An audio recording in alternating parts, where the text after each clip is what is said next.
വയനാട്ടിലെ ദുരന്ത മേഖലയിൽ ഇന്നത്തെ തെരച്ചിൽ നിർത്തി. പുഞ്ചിരിമട്ടം, മുണ്ടക്കൈ, ചൂരൽമല മേഖലകളിലും ചാലിയാർ പുഴയിലും തെരച്ചിൽ നിർത്തിവച്ചിരിക്കുകയാണ്. ഇതുവരെ മരണം 353 എന്നാണ് റിപ്പോർട്ട്. കണ്ടെത്താനുള്ളത് 206 പേരെയാണ്. ചാലിയാർ പുഴയിൽ നിന്ന് മാത്രം ഇന്ന് ലഭിച്ചത് 13 മൃതദേഹങ്ങളാണ്. അതേസമയം പരിശോധനകൾക്കായി റഡാറുമായി വിമാനം ഉടനെത്തും. റിയാസ് KMR വയനാട്ടിൽ നിന്നും തത്സമയം ചേരുന്നുണ്ട്.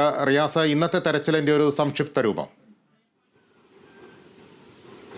ലിബീഷ്, ഇന്നത്തെ തെരച്ചിൽ പൂർണ്ണമായും നിർത്തിവെച്ചിരിക്കുകയാണ്. ഇവിടെ ചൂരൽമലയുടെ പ്രദേശങ്ങളിലെല്ലാം തന്നെ ചൂരൽ പുഴയോരത്തുള്ള തെരച്ചിൽ പൂർണ്ണമായും നിർത്തി. ഒപ്പം തന്നെ പുഞ്ചിരിമട്ടം, മുണ്ടക്കൈ, വെള്ളാർമല പരിസരം തുടങ്ങിയ ഇടങ്ങളിലെല്ലാമുള്ള ഒരു തെരച്ചിൽ നിർത്തി. ഈ ഭാഗത്ത് നടത്തിയ തെരച്ചിലിൽ ഇന്ന് 2 മൃതദേഹങ്ങളാണ് പ്രധാനമായും കണ്ടെടുത്തത്. വെള്ളാർമല വില്ലേജ് ഓഫീസ് പരിസരത്ത് നിന്നും ഒരു ബീഹാർ സ്വദേശിയുടെയും സ്കൂൾ പരിസരത്ത് നിന്നും ഒരു കുട്ടിയുടെയും മൃതദേഹമാണ് ഇന്ന് കണ്ടെടുത്തത്. അതുകൂടാതെ ചാലിയാർ പുഴയിൽ നിന്നും ഇന്ന് 11ഓളം മൃതദേഹങ്ങൾ കണ്ടെടുത്തു. അങ്ങനെ ആകെ 13 മൃതദേഹങ്ങളാണ് ഇന്ന് കണ്ടെടുത്തത്. മരണസംഖ്യ വർദ്ധിച്ചിരിക്കുന്നു, 350 കടന്നിരിക്കുന്നു. അത് സർക്കാർ അത്രയും ഔദ്യോഗികമായി അത്രയും കണക്കുകൾ വ്യക്തമാക്കിയിട്ടില്ല എങ്കിൽ കൂടിയും സർക്കാരിൻ്റെ കണക്ക് എന്ന് പറയുന്നത് തിരിച്ചറിഞ്ഞ മൃതദേഹങ്ങൾ ഉൾപ്പെടെയുള്ള കണക്കുകളാണ്. അതായത് പരിശോധന പൂർത്തീകരിച്ച മൃതദേഹങ്ങളുടെ കണക്കുകളാണ് സർക്കാരിൻ്റെ കണക്കുകളിൽ കാണിക്കുന്നത്. എങ്കിലും ഇവിടെ നിന്നും തെരച്ചിലിൽ കണ്ടെത്തിയ മൃതദേഹങ്ങളാണ് 350 കവിഞ്ഞിരിക്കുന്നത്. സർക്കാർ കണക്ക് പ്രകാരം ഏകദേശം 218 മരണമാണ് ഔദ്യോഗികമായി സ്ഥിരീകരിച്ചിട്ടുള്ളത്. അതായത് എല്ലാ നടപടിക്രമങ്ങളും പൂർത്തിയാക്കിയിട്ടാണ് ഈ ഔദ്യോഗികമായ സ്ഥിരീകരണം നടത്തുന്നത്. ഒപ്പം തന്നെ അതിൽ 98 പുരുഷന്മാരുണ്ട്, 90 സ്ത്രീകളുണ്ട്, 30 കുട്ടികളുണ്ട് എന്നുള്ളത് നമ്മളെയെല്ലാം വേദനിപ്പിക്കുന്ന ഏറ്റവും ദയനീയമായ ഒരു അവസ്ഥയാണ്, സാഹചര്യമാണ്. ഇതിൽ ബന്ധുക്കൾ തിരിച്ചറിഞ്ഞ മൃതദേഹങ്ങളുടെ എണ്ണം ശരീരഭാഗങ്ങളുടെ എണ്ണം 143. പോസ്റ്റ്മോർട്ടം ചെയ്ത മൃതദേഹങ്ങൾ 217. പോസ്റ്റ്മോർട്ടം ചെയ്ത ശരീരഭാഗങ്ങൾ 143. ജില്ലാ ഭരണകൂടത്തിന് മൃതദേഹമായി കൈമാറിയത് 62 ശരീരഭാഗങ്ങളായി കൈമാറിയിരിക്കുന്നത് 87. ഈ നിലമ്പൂർ ജില്ലാ ആശുപത്രിയിൽ നിന്നും ഏറ്റുവാങ്ങി ബന്ധുക്കൾക്ക് മൃതദേഹം കൈമാറിയത് 33. ബന്ധുക്കൾക്ക്, അതായത് ഈ നിലമ്പൂരിൽ നിന്നാണ്, ബന്ധുക്കൾക്ക് ആകെ കൈമാറിയ മൃതദേഹങ്ങളുടെ എണ്ണം 119. അങ്ങനെയാണുള്ളത്. ഈ ദുരന്ത പ്രദേശത്തു നിന്നും 518 പേരെ ആശുപത്രികളിൽ എത്തിച്ചതിൽ ഇപ്പോൾ 89 പേരാണ് ചികിത്സയിലുള്ളത്. അതിൽ 209 പേർ ആശുപത്രികളിൽ നിന്നും ഡിസ്ചാർജ് ആവുകയും ചെയ്തിട്ടുണ്ട്. ഇങ്ങനെയാണ് ഒരു ഔദ്യോഗികമായ കണക്ക്. അപ്പോഴും അനൗദ്യോഗികമായി ഇപ്പോൾ മരണസംഖ്യ എന്ന് പറയുന്നത് 350 കവിഞ്ഞിരിക്കുന്നു എന്നുള്ളത് തന്നെയാണ്. ഇന്നിപ്പോൾ ഇവിടെയെല്ലാം തിരച്ചിൽ നടത്തിയിരിക്കുന്നു. വളരെ ഊർജിതമായൊരു തിരച്ചിൽ തന്നെയാണ് ഇന്ന് നടന്നത്. JCBയുടെയും ഹിറ്റാച്ചിയുടെയും എല്ലാം സഹകരണത്തോടു കൂടിയാണ് ഇവിടെ തിരച്ചിലുകൾ നടക്കുന്ന ഒരു സാഹചര്യം ഉണ്ടായിട്ടുള്ളത്. അതിനിടെ സൂചിപ്പാറയിൽ തിരച്ചിലിന് രക്ഷാദൗത്യത്തിന് എത്തിയ രക്ഷാപ്രവർത്തകർ, സാധാരണക്കാരായ രക്ഷാപ്രവർത്തകർ, മലപ്പുറം സ്വദേശികളായ 3 പേർ, റഹീസ്, മുഹസിൻ, സാലിം എന്നിവർ അവരുടെ സുഹൃത്തുക്കൾ ഉൾപ്പെടെ ഈ ദുരന്തത്തിൽ പെട്ടിരുന്നു. അതിന്റെ അടിസ്ഥാനത്തിൽ അവർ ചാലിയാർ പുഴയിൽ നടക്കുന്ന തെരച്ചിലിൽ ഈ രക്ഷാപ്രവർത്തനത്തിന് അവരും ഭാഗവാക്കാകുന്ന ഒരു സാഹചര്യമുണ്ടായിരുന്നു. പോലീസും ഒപ്പം തന്നെ ഇതിന്റെ കൂടെയുള്ള അഗ്നിരക്ഷാ സേന അംഗങ്ങളടക്കം ഇവരില്ലാതെ മറ്റെവിടെയും നീങ്ങരുത് എന്ന് സന്നദ്ധ പ്രവർത്തകർക്ക് ഒരു നിർദ്ദേശം നൽകിയതാണ്. പക്ഷേ അവരുടെ പ്രിയപ്പെട്ടവരുടെ മൃതദേഹം ഉണ്ടോ എന്ന് പരിശോധിക്കാനായി അവർ കഴിഞ്ഞ 3 ദിവസങ്ങളിലായി നിലമ്പൂർ പരിശോധനയിൽ കൂടെയുള്ള ആളുകളാണ് ഈ റഹീസും, മുഹസിനും, സാലിമും ഒക്കെ. ഇവർ ഇന്നലെ 1 മണിയോടുകൂടി ഈ സൂചിപ്പാറയിലെ വനമേഖലയിൽ എത്തുകയും അവിടെ അകപ്പെട്ടു പോവുകയുമാണ് ഉണ്ടായത്. പിന്നീട് പോലീസും ഒപ്പം തന്നെ രഞ്ജിത്ത് ഇസ്രായേലും ചേർന്ന് അവരെ കണ്ടെത്തി. പിന്നീട് സൈന്യത്തിന്റെ സഹായത്തോടുകൂടി അവരെ രക്ഷിച്ചു. എയർലിഫ്റ്റിംഗ് നടത്തി. എയർഫോഴ്സിന്റെ ഹെലികോപ്റ്ററിൽ എൻ്റെ ഈ തൊട്ട് പിറകിൽ കാണുന്ന ഈ സ്ഥലത്ത് ഇവിടെയാണ് ഹെലികോപ്റ്റർ ഇറങ്ങിയത്, അവരെ കൊണ്ടുവന്നത്. അതിനുശേഷം 2 പേരെയാണ് ഇവിടെ എത്തിച്ചത്. അതിൽ ഒരാളെ റോഡ് മാർഗവും ആശുപത്രിയിൽ എത്തിച്ചു. അവരെ വിംസ് ആശുപത്രിയിലാണ് പ്രവേശിപ്പിച്ചിട്ടുള്ളത്. വയനാട് വിംസ് ആശുപത്രിയിൽ അവരെ പ്രവേശിപ്പിച്ചിട്ടുണ്ട്. അവർക്ക് സാരമായ പരിക്കുകൾ ഉള്ളവരുണ്ട്, അല്ലാതെയും പരിക്കേറ്റവരുണ്ട്. ഈ 3 പേരിൽ അവരെ സൈന്യത്തിന്റെ ആംബുലൻസ് മാർഗമായിരുന്നു എത്തിച്ചിരുന്നത്. മറ്റൊന്ന്, ഇന്ന് രക്ഷാപ്രവർത്തകർക്ക് പ്രചോദനം നൽകാനായി ലഫ്റ്റനന്റ് കേണൽ മോഹൻലാൽ, അദ്ദേഹം നടൻ കൂടിയായ മോഹൻലാൽ ഇവിടെ എത്തിയിരുന്നു. അദ്ദേഹം ഈ ദുരന്തബാധിത മേഖലകളെല്ലാം തന്നെ സന്ദർശിക്കുന്ന ഒരു സാഹചര്യവും ഉണ്ടായി. അദ്ദേഹം ചൂരൽമല പ്രദേശത്തും ഒപ്പം തന്നെ മുണ്ടക്കൈ ഭാഗത്തും പുഞ്ചിരിമട്ടം ഭാഗത്തും മോഹൻലാൽ സന്ദർശനം നടത്തി. അവിടെയുള്ള രക്ഷാപ്രവർത്തനങ്ങൾ അദ്ദേഹം വിലയിരുത്തി. സൈന്യത്തിന്റെയും മറ്റ് പോലീസും അഗ്നിരക്ഷാ സുരക്ഷാ സേനയും അടക്കമുള്ള മറ്റ് സന്നദ്ധ പ്രവർത്തകരുടെയും എല്ലാം ദൗത്യങ്ങളെ അദ്ദേഹം അഭിനന്ദിച്ചു. കാരണം അവർക്ക് വലിയ പ്രചോദനമായിരുന്നു മോഹൻലാലിൻ്റെ വാക്കുകൾ എന്ന് പറയുന്നത്. അദ്ദേഹത്തിൻ്റെ മാതാപിതാക്കളുടെ ഒരു സ്മരണാർത്ഥം ഉണ്ടാക്കിയ വിശ്വശാന്തി ട്രസ്റ്റ് അത് 3 കോടി രൂപ വയനാടിനായി 3 കോടി രൂപയുടെ പാക്കേജ് പ്രഖ്യാപിച്ചിട്ടുണ്ട്. ഒപ്പം തന്നെ ഈ മുണ്ടക്കൈ LP സ്കൂൾ അതിൻ്റെ പുനരധിവാസവും അദ്ദേഹത്തിൻ്റെ നേതൃത്വത്തിലുള്ള ഈ ട്രസ്റ്റ് ഏറ്റെടുക്കുന്ന ഒരു സാഹചര്യവും ഉണ്ടായിട്ടുണ്ട്. അതുകൂടി നമ്മൾ ഇന്നത്തെ ദിവസം കണ്ടു.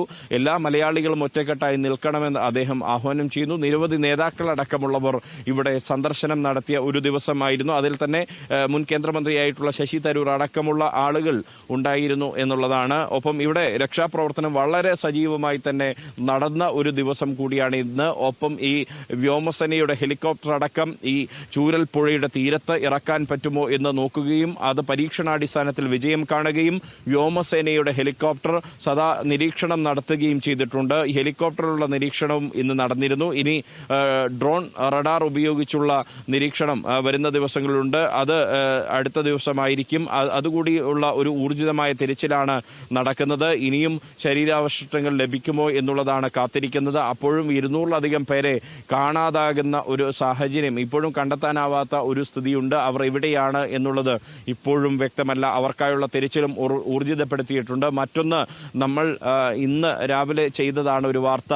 കാരണം ഇന്നലെ നമ്മൾ വെള്ളാർമലയിലേക്ക് കയറുമ്പോൾ കണ്ട ഒരു നായ്ക്കുട്ടി ഇപ്പോഴും മനസ്സിൽ നിന്ന് മായാത്ത ഒരു കാഴ്ച എന്ന് പറയുന്നത് ഇങ്ങോട്ട് വയനാട്ടിലേക്ക് വരുമ്പോഴും ഞങ്ങൾക്കൊപ്പം 1 കിലോമീറ്ററോളം ഒരു നായ സഞ്ചരിച്ചിരുന്നു. ആ നായ ഏതോ ഒരു യജമാനനെ തേടിയുള്ള നായയായിരുന്നു. ഇന്നലെ മറ്റൊരു നായ്ക്കുട്ടിയെ 3.5 മാസം മാത്രം പ്രായമുള്ള നായ്ക്കുട്ടിയെ ഞങ്ങൾ കണ്ടു. ആ നായ്ക്കുട്ടിയെ പോലീസ് രക്ഷിച്ച് ഇപ്പോൾ മൃഗസംരക്ഷണ വകുപ്പിൻ്റെ കൺട്രോൾ റൂമിലാക്കിയിട്ടുണ്ട്. അതിൻ്റെ ഒരു സംരക്ഷണം കൂടി പോലീസ് ഏറ്റെടുത്തിട്ടുണ്ട്. അതിൻ്റെ യജമാനനെ കണ്ടെത്താൻ കഴിയട്ടെ എന്നുള്ളത് തന്നെയാണ് ആവർത്തിച്ച് പറയുന്നത്. മറ്റ് പശുക്കളെയൊക്കെ കണ്ടു. ഇന്നിപ്പോൾ മുണ്ടക്കൈയിൽ അനാഥമായി കിടന്ന പശുക്കളെ മൃഗസംരക്ഷണ വകുപ്പിൻ്റെ പരിചരണയിലേക്ക് മാറ്റിയിട്ടുണ്ട്. അതിനെ ഉടമസ്ഥരുണ്ടായാൽ അതിനെ സംരക്ഷിക്കാൻ ആവശ്യമായ നടപടികൾ സ്വീകരിക്കും. ഒപ്പം തന്നെ ഈ ക്ഷീര കർഷകർക്കൊക്കെ ഇതിൻ്റെ പരിപാലനം നൽകാവുന്ന ഒരു സാഹചര്യവും പരിശോധിക്കുന്നുണ്ട്. മറ്റൊന്ന്, ഈ ക്യാമ്പിൽ കഴിയുന്ന ആളുകളുടെ മാനസികാവസ്ഥയാണ്. അവരെ കൗൺസിലിങ്ങിന് വിധേയരാക്കാനുള്ള നടപടികൾ ഊർജിതമായി തുടങ്ങിയിട്ടുണ്ട്. അത്തരം നിരവധിയായ പ്രക്രിയകൾ നടന്ന ഒരു ദിവസമായിരുന്നു ഇന്ന് എന്നുള്ളത്. കൂടുതൽ സജീവമായി തന്നെ ഈ രക്ഷാദൗത്യം നാളെയും തുടരും. ഇന്നിപ്പോൾ സന്ധ്യാസമയമായിരിക്കുന്നു, നേരം ഇരട്ടിയിരിക്കുന്നു. നേരത്തെ ഒരു മഴയുടെ സാഹചര്യമൊക്കെ ഇവിടെ ഉണ്ടായിരുന്നു. ആ ഘട്ടത്തിലാണ് ഇപ്പോൾ രക്ഷാദൗത്യം ഇന്ന് സന്ധ്യയോടുകൂടി ഇപ്പോൾ അവസാനിപ്പിച്ചിരിക്കുന്നത്. ലബീഷ്, റിയാസ്, മുണ്ടക്കയിലും ചൂരൽമലയിലും പുഞ്ചിരിമട്ടത്തുമൊന്നും ഇനി ജീവനോടെ ആരും അവശേഷിക്കാൻ ഇല്ല എന്നുള്ള വിവരമാണ് സൈന്യം അറിയിക്കുന്നത്. അതേസമയം തന്നെ ഈ മണ്ണിനടിയിൽ പുതഞ്ഞു കിടക്കുന്ന മൃതശരീരങ്ങൾക്ക് അവരുടെ പ്രിയപ്പെട്ടവർക്ക് അവസാനമായി ഒരു നോക്ക് കാണാനുള്ള ഒരു അവസരം നൽകാനുള്ള ശ്രമത്തിലാണ് ഇപ്പോൾ രക്ഷാപ്രവർത്തകരുള്ളത്. ഈ ആധുനിക റഡാറുമായുള്ള വിമാനം അല്പസമയത്തിനകം എത്തുമെന്ന് അറിയിച്ചിട്ടുണ്ട്. ഈ റഡാർ ഉപയോഗിച്ചുള്ള പരിശോധന ഇനിയുള്ള ദിവസങ്ങളിൽ എത്രത്തോളം നിർണായകമാകും? ഈ റഡാർ വിമാനമടക്കം റഡാർ ഉപയോഗിച്ചുള്ള അല്ലെങ്കിൽ തെർമൽ ഇമേജിംഗ് റഡാറും ഒപ്പം റഡാർ വിമാനവും ഒക്കെ ഉപയോഗിച്ചുള്ള പരിശോധന, അത് ആഴത്തിൽ തന്നെ എന്തെങ്കിലും മൃതശരീരമോ അല്ലെങ്കിൽ ജീവനുള്ള വസ്തു ഉണ്ടെങ്കിൽ അത് കണ്ടെത്താനാകുന്ന സ്ഥിതി, അത്തരം സിഗ്നലുകൾ ലഭിക്കുന്ന സാഹചര്യമുണ്ട്. അത് മനുഷ്യരുടേതാവാം, മറ്റ് ജീവികളുടേതാവാം. അത് സഹജീവികളുടേതാണെങ്കിൽ പോലും അത് കണ്ടെത്തണം എന്നുള്ള ഒരു അഭിപ്രായക്കാരാണ് നമ്മളൊക്കെ. അപ്പോൾ സ്വാഭാവികമായും അത്തരം ജീവനുകൾ കണ്ടെത്താനുള്ള ഒരു സ്ഥിതി അത് സംജാതമാകുന്നു എന്നുള്ളത് തന്നെയാണ്. അത്തരമൊരു പരിശോധനയുണ്ടാകുമ്പോൾ നാളെ കൂടുതൽ നിർണായകമായ ഒരു രക്ഷാദൗത്യം തന്നെയാണ് ഉണ്ടാവുക. പ്രത്യേകിച്ച് ഈ ഒരു റഡാർ വിമാനത്തിൻ്റെ കൂടി സഹായത്തോടു കൂടിയുള്ള ദൗത്യം നടത്തുന്നു. അങ്ങനെ സാധ്യമായ എല്ലാ കാര്യങ്ങളും ഇവിടെ നടപ്പാക്കുന്നുണ്ട് സർക്കാരും സർക്കാർ സംവിധാനങ്ങളും എന്നുള്ളതാണ്. അക്ഷീണം പ്രയത്നിക്കുന്ന ഒരുപാട് മനുഷ്യരെ നമുക്ക് ഇവിടെ കാണാൻ സാധിക്കും. അതിൽ സൈന്യമുണ്ട്, പോലീസുണ്ട്, ഒപ്പം ആരോഗ്യ പ്രവർത്തകരുണ്ട്, അഗ്നിരക്ഷാ പ്രവർത്തകരുണ്ട്, KSEB ഉദ്യോഗസ്ഥരുണ്ട്, ആരോഗ്യവകുപ്പിൻ്റെ പ്രവർത്തകരുണ്ട്. അതിൽ ഉപരി വിവിധ രാഷ്ട്രീയ പാർട്ടികളുടെ സന്നദ്ധ വിഭാഗങ്ങളുണ്ട്, മറ്റ് സന്നദ്ധ സംഘടനകളുണ്ട്, മതസാമുദായിക സംഘടനകളുടെ എല്ലാം ഭാഗവാക്കായിട്ടുള്ള മനുഷ്യർ കൈകോർത്ത് പിടിച്ച് ഒറ്റക്കെട്ടായി ഇവിടെ പ്രയത്നിക്കുന്നു. ഈ വിവരങ്ങൾ തത്സമയം അറിയിക്കാൻ വേണ്ടി നമ്മളടക്കമുള്ള മാധ്യമപ്രവർത്തകരും ഈ ഒരു ദുരന്ത മേഖലയിൽ ഇനിയും ഉരുൾപൊട്ടാനൊക്കെ സാധ്യതയുള്ള മേഖലയാണ് ഇത്. ഇവിടെ അഹോരാത്രം പ്രയത്നിക്കുന്നു. അപ്പോഴും നമ്മളൊക്കെ ആഗ്രഹിക്കുന്നത് ഈ കാണാതായവരെ, കാണാമറയത്തിരിക്കുന്നവരെ വീണ്ടും കണ്ടെത്താനുള്ള ഒരു സാധ്യതകൾ ഉണ്ടാകട്ടെ. ഇന്ന് ഉച്ചയ്ക്ക് കണ്ട ഒരു കാഴ്ചയാണ് ലിബീഷ്. നമ്മൾ ഭക്ഷണം കഴിക്കാൻ പോകുമ്പോൾ ഇവിടെ ചൂരൽമല ടൗണിൽ അനാഥമായി നടക്കുന്ന ഒരു നായ. ആ നായ അവിടെ ഈ ടൗണിലെ കടയുടെ പരിസരങ്ങളിലെല്ലാം വന്ന് പരതുന്നുണ്ട്. അതിനുശേഷം അത് ഒരു വേദനയോടുകൂടി നമ്മളെല്ലാം നമ്മുടെ പ്രിയ ഉറ്റവർ നഷ്ടപ്പെട്ടാൽ എങ്ങനെ നിലവിളിക്കുമോ അതേ സമാനമായ രീതിയിൽ ആ നായ ഓരിയിടുന്ന ഒരു കാഴ്ചകൾ, തുടർച്ചയായി ഊരിയിടുന്ന കാഴ്ചകൾ, അതെല്ലാം തന്നെ നമ്മളെല്ലാം വേദനിപ്പിക്കുന്നതാണ്. അത് പോലീസ് ഉന്നത ഉദ്യോഗസ്ഥരടക്കമുള്ള ആളുകൾ, ആ സമയത്ത് ഇവിടെ ജീവൻ ബാബു അടക്കമുള്ള ഉന്നത ഉദ്യോഗസ്ഥർ, IAS രംഗത്തെ ഉന്നത ഉദ്യോഗസ്ഥരെല്ലാം ഉണ്ടായിരുന്നു. അവരുടെ ഉൾപ്പെടെ കണ്ണ് നനയിപ്പിക്കുന്ന രംഗങ്ങളാണ് ആ നായയുടെയൊക്കെ, മറ്റ് ജീവികളുടെ. ഒരു പൂച്ച, ഇവിടെ ഒരു പേർഷ്യൻ ക്യാറ്റ്, ആ പേർഷ്യൻ ക്യാറ്റിൻ്റെയൊക്കെ ഉടമയെ കാത്തിരിക്കുന്ന ആ രംഗം കണ്ടാൽ ആരുടെയും മനസ്സൊന്ന് ഉള്ളുലയും. കാരണം ഉള്ളുലച്ചാണ് ഈ ഉരുൾപൊട്ടൽ ഇവിടെ അതിൻ്റെ നാമാവശേഷമാക്കി പോയിരിക്കുന്നത് പലതും എന്നുള്ളതാണ്. ഇവിടെ അനാഥമായിരിക്കുന്നത് മനുഷ്യർ മാത്രമല്ല, മറ്റ് സഹജീവികൾ കൂടിയാണ്. ശരി റിയാസ്, ദുരന്തഭൂമിയിലെ അവിടുത്തെ വാർത്താ റിപ്പോർട്ടിങ്ങിൽ ഒട്ടും അതിശയോക്തി കലരാതെ തന്നെ റിയാസ് അവിടെ നടന്ന കാര്യങ്ങൾ കൃത്യമായി തന്നെ വിവരിക്കുകയായിരുന്നു. കഴിഞ്ഞ 5 ദിവസമായി റിയാസ് ദുരന്തഭൂമിയിലെ ഓരോ വിവരവും പ്രേക്ഷകർക്കായി പങ്കുവയ്ക്കുകയാണ്. റിയാസ്, കൂടുതൽ വിവരങ്ങൾക്കായി ഞാൻ വീണ്ടും പിന്നീട് റിയാസിലേക്ക് തിരിച്ചെത്താം.